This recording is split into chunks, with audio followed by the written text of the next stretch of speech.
बुजुर्ग कहा करते थे कि आग लगे बस्ती में हुक्मरान अपनी मस्ती में। यही सिचुएशन आजकल पाकिस्तान के हुक्मरानों की और हमारे लीडरों की हो रही है कि जी मरियम बीबी और शहबाज शरीफ को पाकिस्तान के अंदर सब अच्छा नजर आ रहा है। मरियम बीबी तो तकरीरें करते हुए कह रही है कि जी देखिए पाकिस्तान के ज़र मुबादला के ज़खायर बढ़ गए, हमारी महंगाई जो थी वो खत्म हो रही है, बहुत जल्द पाकिस्तानी अवाम को खुशखबरियां मिलने जा रही हैं, दूध और शहर की जो नहरें थी वो अब बहने जा रही हैं, पाकिस्तान के मसाइल हम हल करने में कामयाब हो गए। बड़े बड़े दावे, बड़ी बड़ी बातें की जा रही हैं, लेकिन वर्ल्ड बैंक और एशियन डेवलपमेंट बैंक की जो रिपोर्ट्स हैं उनके ऊपर मरियम बीबी की एक लफ्ज तक कहने की हिम्मत नहीं हो रही है, एक लफ्ज तक कहने की जरूरत नहीं हो रही है कि जी वर्ल्ड बैंक क्या रिपोर्ट दे रहा है पाकिस्तान के बारे में, एशियन डेवलपमेंट बैंक क्या रिपोर्ट दे रहा है पाकिस्तान के बारे में, इनकी रिपोर्ट्स कितनी खतरनाक हैं। ये कि जो बार बार कह रहे हैं, मिफ्ता इस्माइल जो बार बार कह चुके हैं कि पाकिस्तान के अंदर इस साल 1 करोड़ से ज्यादा लोग मजीद गुर्बत की लकीर से नीचे चले जाएंगे। और फिर दूसरी जानिब आप देखें कि वो जो जरदारी बाप जरदारी बेटा है, तो वो दोनों मिलके जी अब ये जो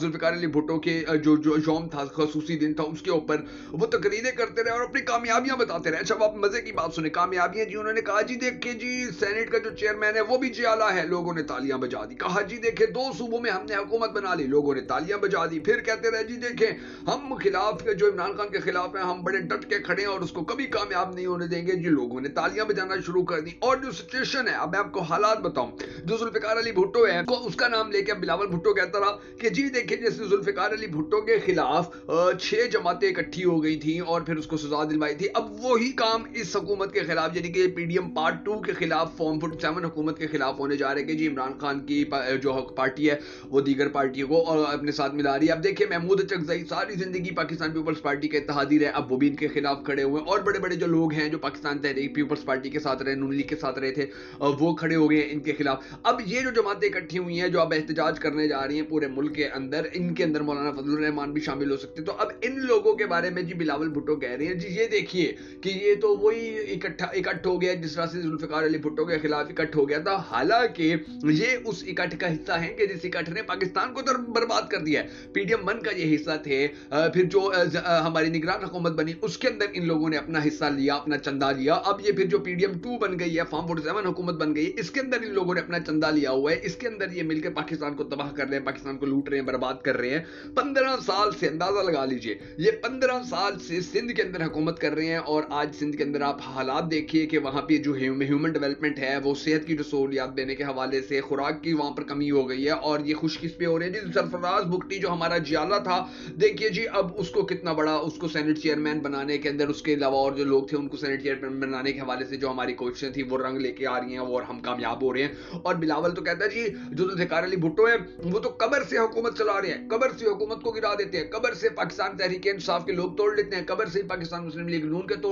लोग तोड़ लेते हैं, कब्र से ही वो जी हमारे खमात आ रहे होते हैं, वो कब्र में बैठ के हमारी सियासत चला रहे हैं। ये चीजें आप देखें पाकिस्तानी कौम को मरियम बीबी, शहबाज शरीफ, आसिफ अली जरदारी और बिलावल भुट्टो जरदारी दे रहे हैं। और पाकिस्तानी अवाम को जो चीज फेस करनी पड़ रही है, जो चीज बातों से निकल के अमली काम पे है, वो ये है कि रोज बिजली महंगी हो रही है, वो ये है कि रोज पेट्रोल महंगा हो रहा है, वो ये है कि रोज सब्जी महंगी हो रही है। रमजान मुबारक का महीना जो गुजरा है, 1000 रुपए का गोश्त मिलता रहा मुर्गी का, आप अंदाजा लगाइए कि ये माफियाज जब ऊपर बैठे होंगे तो नीचे वाले माफियाज कितने ताकतवर और कितने तगड़े हो जाते हैं। ये पाकिस्तान के हालात चल रहे हैं। लोग अपने गैस के मीटर कटवा रहे हैं, लोग अपने बिजली के मीटर कटवा रहे हैं, लोग कह रहे हैं जी हम बिजली का बिल दें या हम अपने बच्चों को रोटी दें, हम गैस का बिल दें या अपने बच्चों के स्कूल की फीस दें। तो ये हालात चल रहे हैं। मरियम बीबी या बिलावल भुट्टो को ये हालात नजर नहीं आ रहे। एक कह रहे कि जी हमने 2 सूबों में हुकूमत बना ली है, हमारी कामयाबी है, दूसरी कह रही है कि जी पाकिस्तान के अंदर भी खुशखबरी आने वाली है, ना जाने कौन सी खुशखबरी है। हालांकि इसी का अपना चचा वजीर आजम जो शहबाज शरीफ है वो कह चुके हैं जी IMF की जो आपकी शराइत है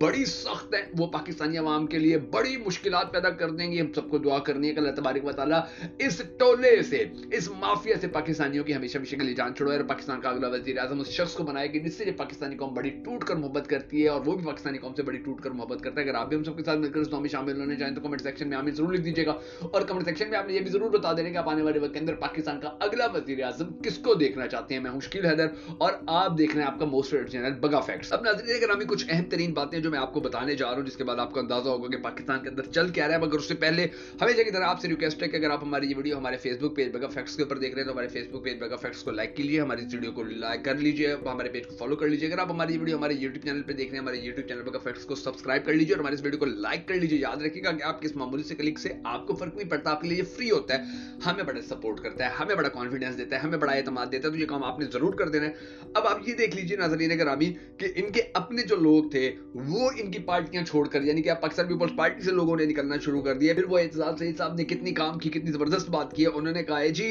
कि ये लोग तो मियां साहब जो हैं, ये तो मियां नवाज शरीफ साहब हैं, ये तो अपनी जात से ही बाहर नहीं निकल रहे हैं। इन्होंने क्या पाकिस्तानी अवाम की बात करनी, क्या पाकिस्तानी अवाम के बारे में सोच रहे हैं? ये लोग 2016 के अंदर मियां नवाज शरीफ साहब जो हैं वो जी रहे हैं, और वो जो इनकी जो सारी सियासत है वेंटिलेटर पर जा चुकी है इन्हीं हरकतों की वजह से, इन्हीं बातों की वजह से। और मियां नवाज शरीफ साहब का एक और जब प्रो लाडले का मुतालबा सामने आएगा जी, इन 6 जजेस का जो खत सामने आया हुआ है, अब इस खत से पहले फिर 2016 वाले जो जजेस थे उनके बारे में भी बात की जाए कि जी उनको भी ब्लैकमेल किया गया, प्रेशराइज किया गया। तो भाई बताओ ना कौन से जजेस थे, उन जजों को सामने लेके आए मियां नवाज शरीफ साहब, उनको हिम्मत दें, हौसला देके जी तुम मैदान में आओ, मैं तुम्हारे साथ खड़ा हूंगा, तुम अपने ब्लैकमेल करने वालों को, प्रेशराइज करने वालों को, दबाव में लाने वालों का नाम लो, उनके लिए उनके खिलाफ खड़े हो जाओ। नहीं, ये भाई वो घर में बैठ के ही बस वो चित्र छाया कर रहे हैं, क्योंकि देखिए ना हुकूमत मिल सकी, ना इज्जत मिल सकी, ना एहतराम मिल सका, ना प्यार मिल सका, ना सियासत बची, ना कोई मकाम बचा, कुछ भी नहीं बचा मियां साहब का। मियां साहब अब ना लंदन जाते हैं तब भी उनकी बदनामी में इजाफा, यहाँ रहते हैं तब भी उनको यानी कि इसी तरह टिश्यू पेपर की तरह इस्तेमाल करके रखा हुआ है। भाई ये देखिए हमारे पास बड़े मियां साहब है और उनका कोई काम नहीं है। यानी कि आप अंदाजा लगा लीजिए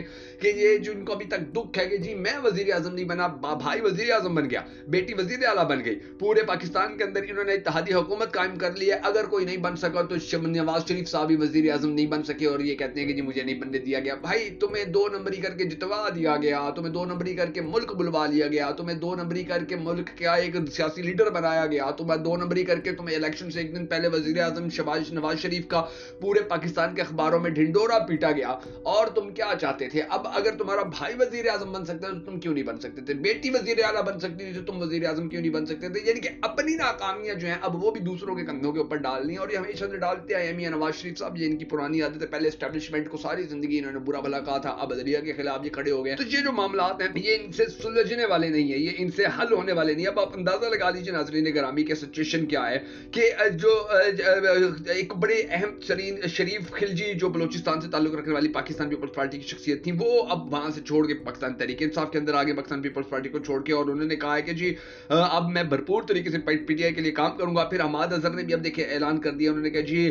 21 अप्रैल के हवाले से उन्होंने जो बातें की है कि जी बहुत हम अब जलसे करने जा रहे हैं, हम जुलूस निकालेंगे 21 अप्रैल का जो इलेक्शन होने वाले हैं, उन इलेक्शंस के अंदर हम भरपूर तरीके से पार्टिसिपेट करने जा रहे हैं। तो इनका पॉजिटिविटी सामने खुल के आती जा रही है पाकिस्तान पीपल तहरीक इंसाफ की। और जो ये लोग हैं हुकूमत में बैठे हुए, इनकी मुश्किलात के अंदर इजाफा होता जा रहा है। बैरिस्टर गौहर ने भी देखे किस तरह खुलकर कह दिए जी कि बहुत बड़े पैमाने के ऊपर जो इमरान खान था उसको डील की ऑफर की गई, प्रेशराइज किया गया, दबाव डाला गया, मगर वो किसी सूरत भी कामयाब नहीं हुए, वो किसी भी सूरत खड़े नहीं हुए। यानी कि उन्होंने जो फैसला उनका है वो फैसला उसी तरह उनका रहा। फिर आप ये देख लीजिए कि बड़े बड़े जो लोग थे अब इलेक्शन के अंदर, जिस तरह से पाकिस्तान पीपल्स पार्टी और पाकिस्तान मुस्लिम लीग नून में आने से डर रही है इस बाई इलेक्शन के अंदर, पाकिस्तान तहरीक इंसाफ जो वो तो बड़े बड़े लोगों को सामने लेके आ गई है, वो तो बड़े बड़े लोगों को अंदर इन्वॉल्व कर लिया। उन्होंने कहा जी जहां जहां पर हमारे जब इलेक्शन हो रहे हैं वहां पर हम पॉलिटिकल कैंपेन करेंगे, बैरिस्टर गौहर वहां पर जाएंगे, जो और शेर अफजल मरवत हैं वो वहां पर जाएंगे, हमाद अजहर जाएंगे, जहां जहां भी कैंपेन करनी है वहां पर। तो इन लोगों के होते हुए फिर आप अंदाजा लगा लीजिए कि ये जब आएंगे तो कैसे इनके फिर जो उम्मीदवार हैं उनको हराना मुमकिन होगा, या कैसे। अभी भी जो 8 हल्के हैं उनमें से तकरीबन 6 के बारे में बड़ा कंफर्म ये कहा जा रहा है कि यहां से जो पाकिस्तान तहरीक इंसाफ है उसको हराना इन सब के बस की बात नहीं है। और ये हालात जो हैं इनको भी पता है कि ये हालात इनके लिए बड़े गंभीर हैं सियासी तौर पे, और इनको इसका नुकसान होगा, फायदा नहीं होगा। अब आप ये देख लीजिए कि जो मरियम बीबी हैं जी, वो अब आस्ता आस्ता किस तरह से फिर अपनी जो जी दूध की नहरें बहा रही हैं। सदीक जान भाई ने भी बड़ी अहम बातें की हैं। उन्होंने कहा है जी बात ये है कि इनकी तो ये कोशिश है कि ये पाकिस्तान की अदलिया को भी तबाह बर्बाद कर दे। पेशावर हाई कोर्ट के जो जज हैं जो बड़े जबरदस्त फैसले दे रहे हैं, अब उनको सुप्रीम कोर्ट आने ही नहीं दिया जाएगा, ये उनको सुप्रीम कोर्ट ही नहीं आने देंगे, क्योंकि ये तो उन लोगों को एक्सेप्ट करते हैं, पसंद करते हैं कि जो इनके लिए काम करें, जो इनकी यानी कि इनके नीचे लग के काम करें, जो इनको इनकी मिन्नत तरला करके काम करें, जो कहें कि जी आप हमारे आका हैं, हम आपके गुलाम हैं, आप हुक्म करें, हमने कैसे आपकी नौकरी करनी है, हमने सरकार से पैसा लेना है, हम सरकार से तनख्वाहें लेनी है, अमारात लेनी है, लेकिन नौकरी हमने आपकी करनी है। तो ये सारे वो काम हैं कि जो हमारी मौजूदा हुकूमत कर रही है और ढिंडोरा पीट रही है। पाकिस्तान के अंदर इनकलाब आ रहा है और दूसरी जानिब जो पाकिस्तान तहरीक इंसाफ है, अब वो उसके लिए भी टाइम आस्ता आस्ता खुल गया, वो भी अब आस्ता आस्ता मैदान में उतरते जा रहे हैं और उनकी जो सिचुएशन है वो भी अब बेहतर होती जा रही है और उनके जो पॉलिटिकल स्टंट हैं बड़े कामयाब होते जा रहे हैं। अब देख रहे हैं कि आने वाले वक्त के अंदर पाकिस्तान की सियासी सूरत हाल क्या बनती है।